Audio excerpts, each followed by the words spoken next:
האם זה באמת סגולה בדוקה? הסגולה ללמוד בזה?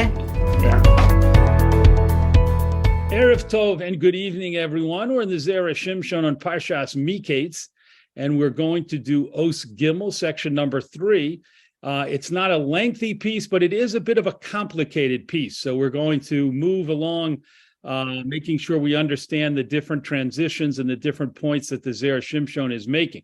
I will give you a word of caution right in the beginning that the Zera Shimshon is going to start with a medrash, a small quote from the medrash Yalkut Shimoni, and the way he understands it in the beginning, or the way he presents it in the beginning, is going to be very different from the way that he ends up explaining it in his conclusion. So be on the lookout for that. Don't take anything for granted in this piece. Okay, we're going to talk about Mizmor Shir Chanukas Habayis LeDavid, which is the 30th parak, the 30th chapter in Sefer Tehillim. As we know very well, that is a chapter that we repeat actually at the end of davening, at the end of Tefillah Shachris. We repeat Mizmor Shir Chanukas Habayis LeDavid during the days of Hanukkah, which is the only time during the year that we repeat it. We say it every day, of course, as the introduction to Psukei de Zimra. However, on Hanukkah, we repeat it again and say it a second time as part of the customs of the minhagim of Hanukkah. I'm not positive that all Sidurim do that, but that's certainly Minhag Ashkenaz. Okay, let's now get into the Zera Shimshon. Medrash Yalkut. The Medrash Yalkut Shimoni on Tehillim comments on the first pasuk in this parak. Mizmor Shir Chanukas Habayis LeDavid. A song of dedication of the temple by David. The Medrash asks, V'chi David bin Na'o? And did David in fact build the Beis HaMikdash? Meaning, why are we connecting the dedication of the Beis HaMikdash in that pasuk to David when David didn't build the Beis HaMikdash? His son Shlomo built the Beis HaMikdash. Next question, V'lama Mizmor Shir? And why is there a double language of Mizmor and Shir? Mizmor means a psalm, which is a kind of song. You can see the word zemer right there in Mizmor, like when we sing Zemiros on Shabbos. So Mizmor means a song, and Shir means a song. So why does the parak start off by saying Mizmor Shir, a psalm and a song? That's a double language. Now the Yalkut Shimoni answers, Keneged Beis HaMikdash Mala Umata. The double language of Mizmor and Shir, which essentially means a song, corresponds to the fact that there is a Beis HaMikdash above, a heavenly temple, Umata, and there was a Beis HaMikdash below, an earthly Beis HaMikdash. Ad Kahn Lashono, until here is a quote from the Yalkut Shimoni. So there's a lot to unpack in these few lines of Medrash, and the Zera Shimshon is going to get right into that. Ha'olam makshin. Everybody asks a question on this Yalkut Shimoni. Shehoyo lo lehakdim kushya shniya kodem kushya rishona. The Medrash should have asked its second question first, before it posed the first question. Sheharei kushya hashniya hi al tchilas hapasuk mizmor shir. The second question that it posed, that the Yalkut Shimoni posed, had to do with the words that start the parak, Mizmor Shir, a psalm, a song. V'hakusha harishona, but the first question, hi al sof hapasuk, it referred to the end of the pasuk, LeDavid, to the words by David, V'chi David bin Na'o, and it asked the question, did David in fact build the Beis HaMikdash? V'chule, etc. Before we continue, let's make sure we understand the question that bothers the Zera Shimshon, and according to the Zera Shimshon, that should bother everyone. That question is very straightforward. The Yalkut Shimoni quoted the pasuk, the first pasuk in Perek Lamed of Tehillim, Mizmor Shir Chanukas Habayis LeDavid. Then it asked a question on the last word in that pasuk. Then it asked a second question on the first two words in the pasuk. So the question is, why would you ever ask a question on the last word before you ask the question that you want to ask on the first two words? So now let's continue in the piece. Now that we understand that that's his question, Let's continue to a very interesting point he's about to make. Umidolo hiktim, from the fact that the Yalkut Shimoni did not take its second question about the double language of Mizmor and Shiur and put it first and ask it first before the question about the word LeDavid, the connection of the Beis HaMikdash to David HaMelech, from the fact that it did not do that, it chose not to do that, mashma, this implies, de lo kasha le hakefel, that the double language of Mizmor and Shiur did not bother the Medrash, rak achar she'omar LeDavid. It only became a problem after the Medrash, so to speak, saw the last word in the pasuk, which was LeDavid. Only then did the double language become a problem.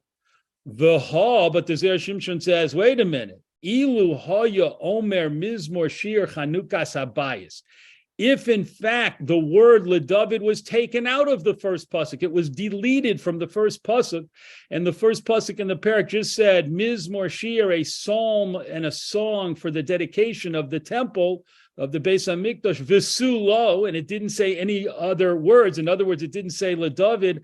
Havenami kashe hakefel, the double language, the double words Mizmor and Shiur would still be a problem, would be equally problematic.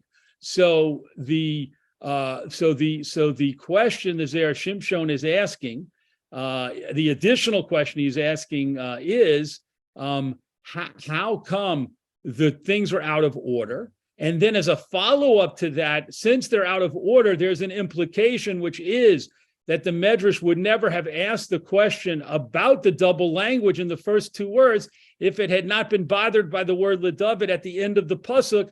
And on that idea, the Zera Shimshon says, how does that work? Even without the word LeDavid, the double language, the repetitive language of Mizmor and Shiur should bother anybody as soon as they see it. So how is that connected to the word LeDavid at the end of the pasuk? So we have two questions that have been presented to us on these few lines from the Yalkut Shimoni, and now the Zera Shimshon is going to begin to build up some ideas that'll help him explain everything. Next paragraph, top of the next column, V'yesh lomar, and we can say, the Amrin and Parakama de Sota, we say in the first chapter of Maseches Sota, over there in the Gemara quotes a pasuk. Now the Zera Shimshon here is going to not give us the full quote from the Gemara, and we're going to have to explain a little bit about the missing parts of the Gemara in order to understand it. So be patient on that. V'yesh lomar, we can say the Amrin b'Perakama de Sota. We need the Chazal say in the first chapter of Maseches Sota, La Yishorim Nova Sehila. The Gemara quotes this pasuk also from Tehillim, which means for the upright, it is appropriate. Praise is appropriate, using the word nava as appropriate or fitting. It is fitting for the upright. Praise is fitting for the upright. Then the Gemara says, Al tikre nava. You don't have to limit yourself to only understanding that pasuk by using the word the way it's written of nava, fitting or appropriate, but rather you can read that word as noveh. To get an additional meaning in the understanding of the pasuk, it can be noveh, which is la yishorim noveh sihila. For the upright, there is a home or a palace of praise. Then the Gemara continues, Elu Moshe v'David. Who are the upright that have a palace of praise? This refers to Moshe Rabbeinu and David HaMelech. Shelo sholtu sonehem b'maseh yedehem. That their enemies never were able to take control over the things that they constructed. That's what the Gemara teaches us, that David HaMelech, that Moshe Rabbeinu and David HaMelech are examples, are the quintessential examples, the paradigm of upright, of Yesharim, of tzaddikim, of righteous people. And the pasuk is telling us in its alternate reading, Noveh Sihila, both of them had palaces of praise. And what does that mean? That the things that they built could not be destroyed by their enemies. The Gemara continues, David, what's an example of something David made that could not be destroyed? Dichsiv, as the pasuk in Eicha says, Tavu va'aretz she'areha. Its gates sank into the ground. Instead of being destroyed, the gates sank into the ground. Now, the question is that Zera Shimshon is going to address in the next paragraph, which gates are being referred to here as being both A, constructed by David, and B, that they sank into the ground and were not destroyed. V'chos of Maharsha, and the Maharsha, the famous commentary on the Gemara, wrote, to be Medrash Rabbah, if we look at another Medrash, but this time it's the Medrash Rabbah, Yesh she'eluhem sharei hamikdash. There are those who explain that the gates that are being referred to are the gates of the Beis HaMikdash. The gates of the Beis HaMikdash, of the first Beis HaMikdash, sank into the ground at the time of the Chorban, and they were not destroyed by the Babylonians because they sank into the ground. A miracle happened, and they sank into the ground, so they were not destroyed by the Babylonians when they destroyed the first Beis HaMikdash. V'na'aseh lohem nes, as we said, a miracle happened to these gates of the Beis HaMikdash, or the first Beis HaMikdash, lefi shecholku kavod la'aron, because they gave honor to, the gates gave honor to the Aron, v'chule, etc. Now, we will come back to that reference in a few moments, or the Zera Shimshon, I should say, would come back to that to explain what it means that the gates deserved not to be destroyed. They merited not to be destroyed because they gave honor to the Aron. So hold on to that. We'll come back to that. But in the meantime, the Maharsha, who's talking now, who's being quoted now, brings down Rashi.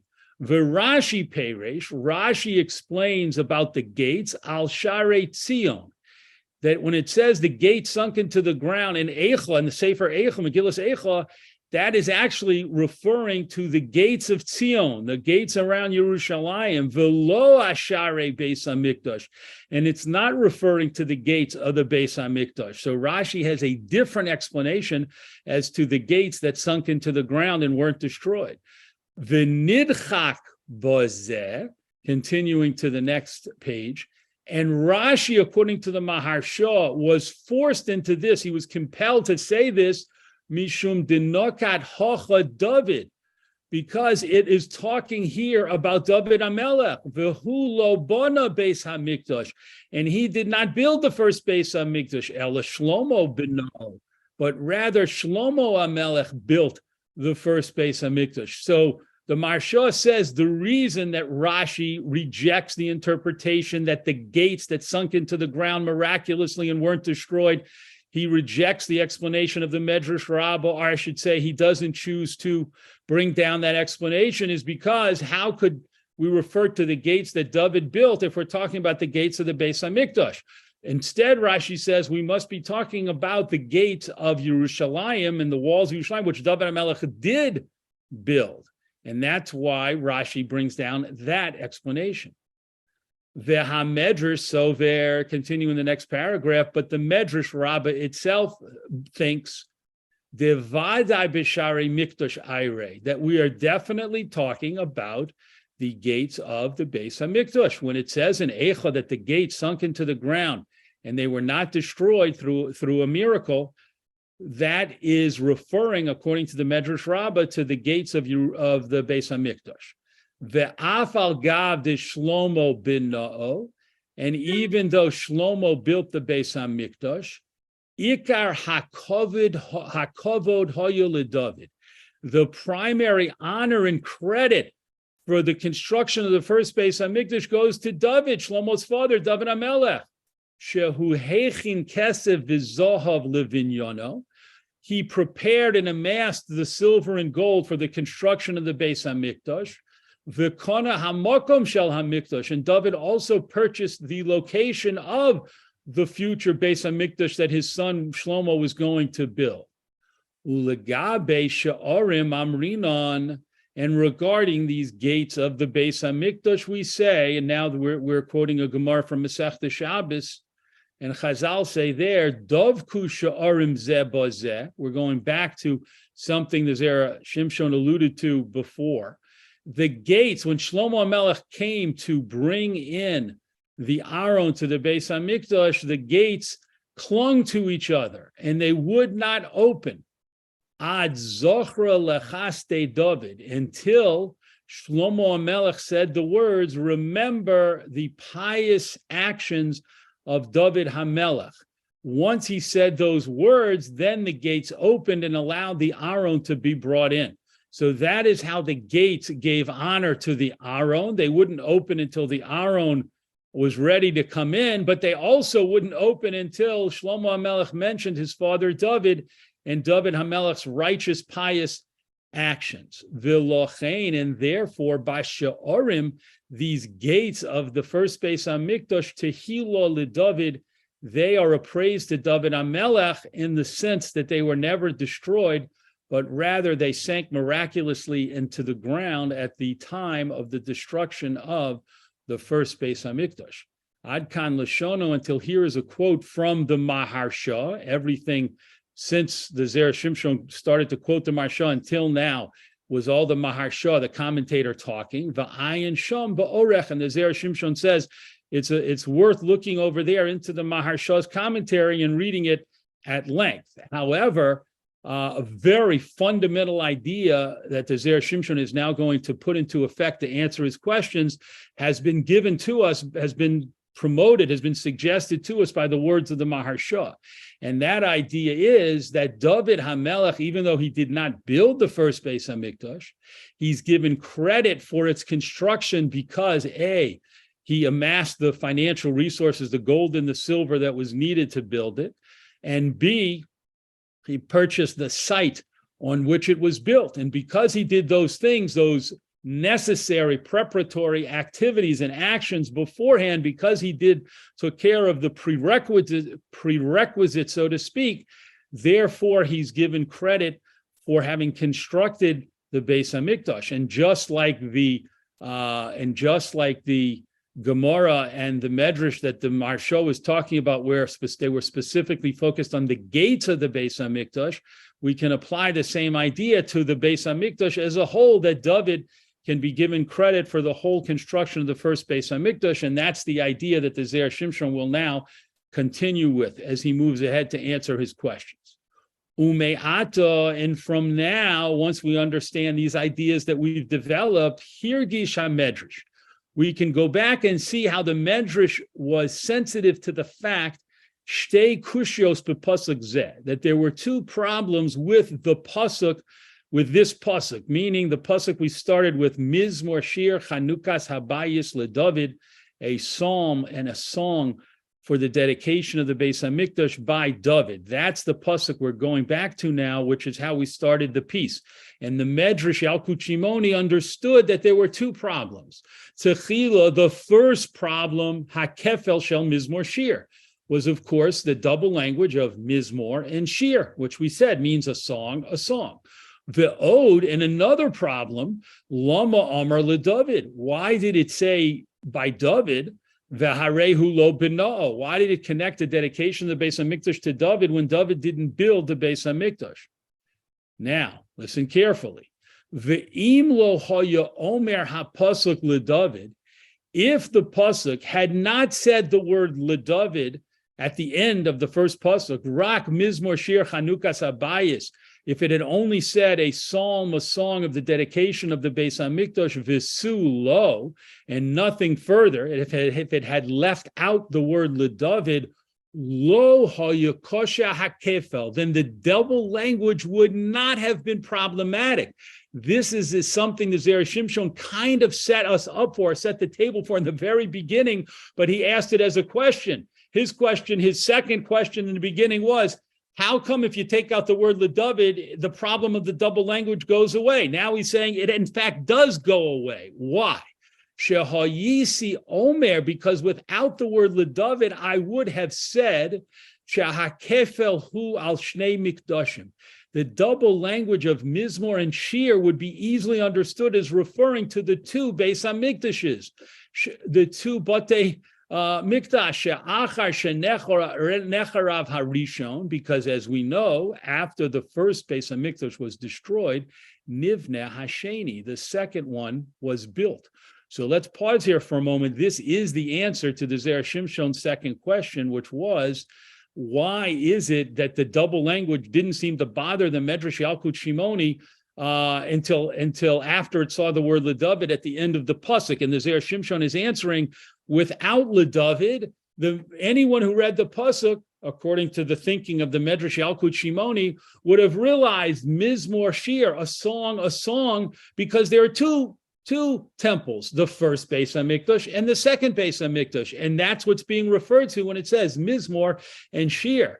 However, as we'll see in a moment, once the word LeDavid is put in, that explanation is no longer possible. Continuing into the next paragraph, however, Ata she'omar LeDavid, now that the pasuk does conclude with the word by David, she'lefi she'hechen hakesef v'zohav, which indicates to us that because David HaMelech gathered together the silver and the gold, v'kona hamakam, and he purchased the location of the Beis HaMikdash where it would be built, nikra shehu b'na'o.